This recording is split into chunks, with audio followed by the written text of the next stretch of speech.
ชื่อน้อย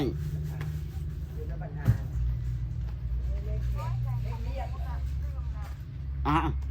น้อยอยู่อันบันไห้ดีค่ะ เห็นแล้วบอกผู้คนผู้ว่านำนี่ฉันเห็นเดียวแล้วล่ะ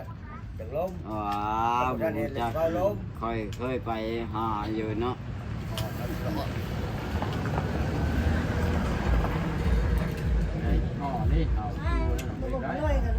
จะอยู่ใช่อยู่ดิ รถผู้หญิงกับผู้หญิงนั่นแหละ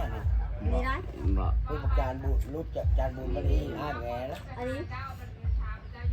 ดาวผู้หญิงคือเดียว โอ้ยจะเห็นหน้าเด้เนาะสุกสิงามชื่อสิหล่อเนาะ เราก็เห็นหน้าตัวเดียวนะ ตอนนั้นล่ะตายเถิดแต่เงินเขาหาเด้อ เห็นแค่มึงแง่คอยแล้วบอก ขี่ห้า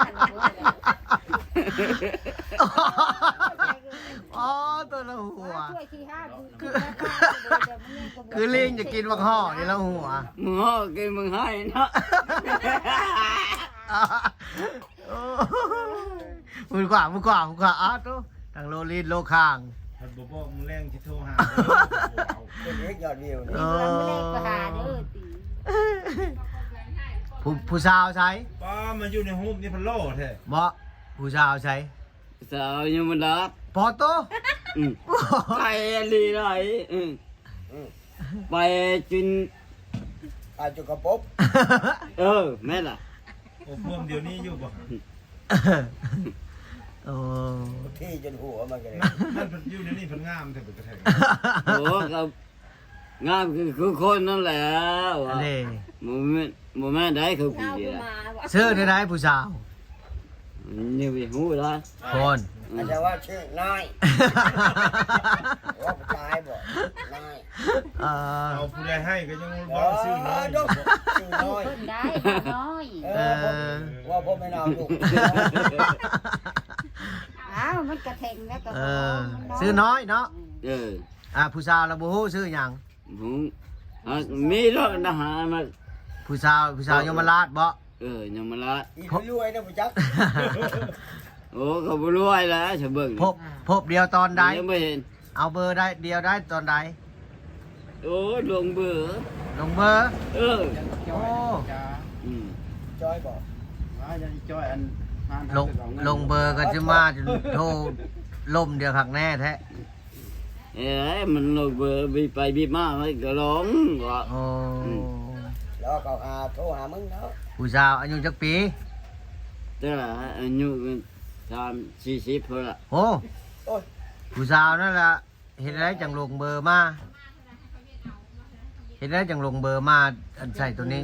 จักเดียว เอามาน้ำพายเบอร์นะ บีไปบีมาผัดไปทางไหนกันโทรไปผัดปั๊บเป็นผู้สาว ได้เรื่องแบบนี้ กดพิษบ่ เออ หักซื้อแล้วบูฮู้ เออ แม่นบ่ โทรตอนโทรในะมือใด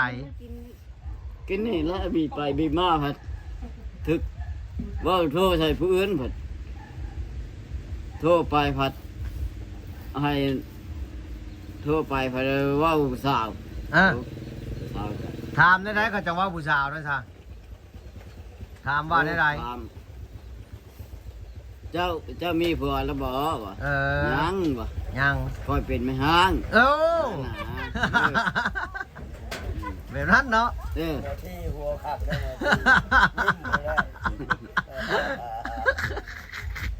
คนมาส่งปูน อันนี้ก็อันนี้ก็ยังไม่มีอันเมียจะเถื่อวะ ยังสดอยู่ วิธี เรายังสด วิธีลงผู้สาวฮู้ละติ ฮะ ค่อยกันยังสด วิธีลงผู้สาวฮู้ละบ่วิธีลงผู้สาวทำอิฐแบบนี้นะ คือพบแบบนี้นะ บุหู ฮะบ่ฮู้บ่ฮู้จักลมเนาะฮู้แต่ว่าเดี๋ยวนี้แหละเขาบ่ทันเอาผัวผู้สาวแล้วไม่ห้างเนาะฮู้แต่ว่าอยู่ยมราช บ้านได้ยม บ้านหยังยมราช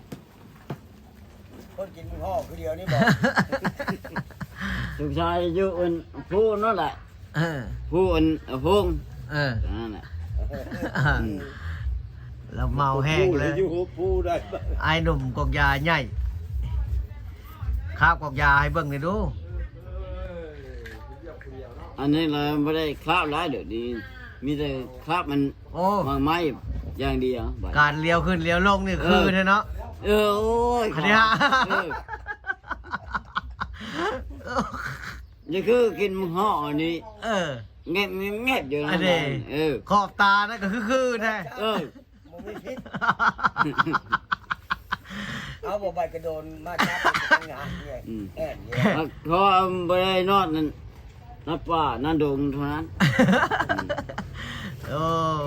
แค่วน่าก็จะคือกินมังห่อแล้วไม่ใหม่เนาะ เออ เกี่ยวกับยามบักระเบิดอ่ะ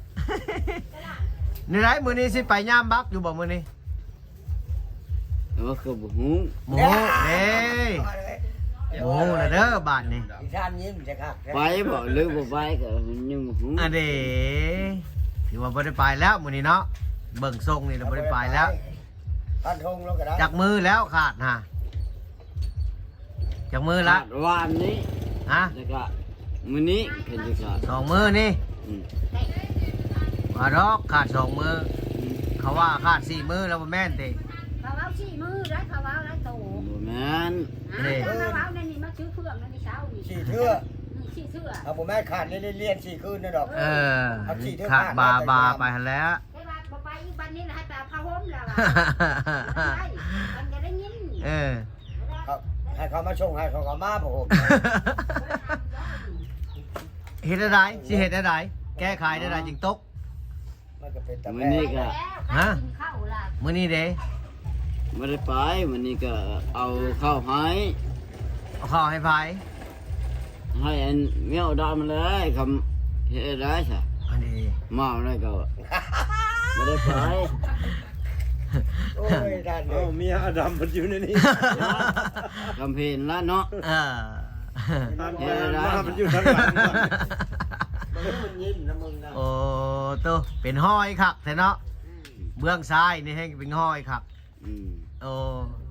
ให้กินข้าวแล้วไปเฮ็ดแต่มือมันยัง พ บ่ อ ทัน คุย เป็น ไม่ ข้าว มี วัน ผู้สาว โทษได้ไหมผู้สาวนะโทษอีบุโนเว้าเขาจื้ออยู่บ่ จุบเจือมึงจะอยู่บ้านได้แท้ก็สิไปหานี่มัน เขาจื้อ บ่ได้จึงโทร ฮะ บ่ได้จึงโทร มือใดจังโทษเดี๋ยวนี้นะนี่สิเป็นหลักฐานไว้นี่ นะครับ น้ำลายเขาออก โทษเดี๋ยวนี้นะ เจอหน่อยน้ำลาย แด เขาออง ก น้ำลายเขาออกบ่ยิ้มเบิ่งฮะถ้าสิออกกับปานเดียวหั่นแหละอย่าน้ำลายเขาออก เออนะเนาะ ถ้าสิออกชั้นเดียวหั่นแหละชั้นอื่นน่าจะบ่ออกเลย อืม ย่ามาซื้อเครื่องจุดแข็งเลยมันย่ามาซื้อเครื่องจุดแข็งเลย